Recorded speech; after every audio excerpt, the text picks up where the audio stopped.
अशाच नवनवीन व्हिडिओ पाहण्यासाठी आमच्या चॅनलला नक्की सबस्क्राईब करा। संत बहिणाबाई। संत बहिणाबाई या वारकरी संप्रदायातील स्त्री संत कवयित्री म्हणून ओळखल्या जातात। महाराष्ट्रात संत जनाबाई, कान्होपात्रा, मीराबाई, वेणाबाई यांसारख्या अनेक स्त्री संत होऊन गेल्या। त्यामध्ये संत बहिणाबाईंचे देखील मानाचे स्थान आहे। बहिणाबाई यांचा जन्म इसवी सन 1628 साली वेळगंगा नदीच्या काठी वसलेल्या देवगाव येथे झाला। त्यांच्या आईचे नाव जानकी आणि वडिलांचे नाव आऊजी असे होते।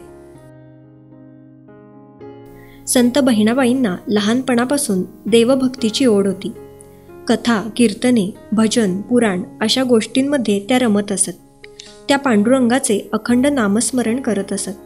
शेतात काम करत असताना सुद्धा त्यांची भक्ती अभंगाच्या रूपाने मुखातून बाहेर पडत असे।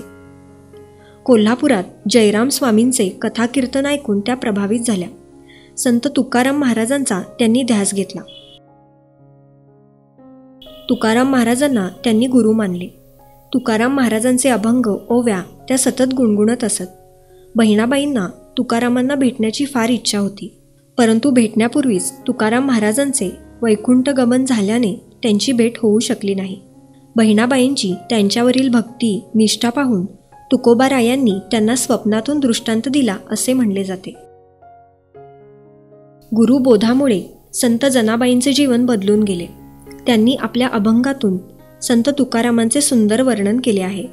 त्यांच्या अभंगातून तुकारामांच्या चारित्र्याचे दर्शन घडते। त्यांनी अनेक अभंग, श्लोक, आरत्या, ओव्या लिहिल्या। सर्व काही मिळून 732 कविता संत बहिणाबाईंच्या नावावर आहेत।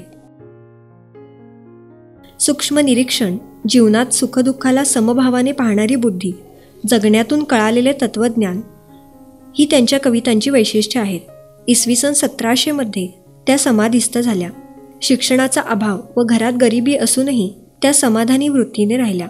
त्यांच्या काव्यसंग्रहातून भक्तिभावाचा उत्स्फूर्त आविष्कार होतो।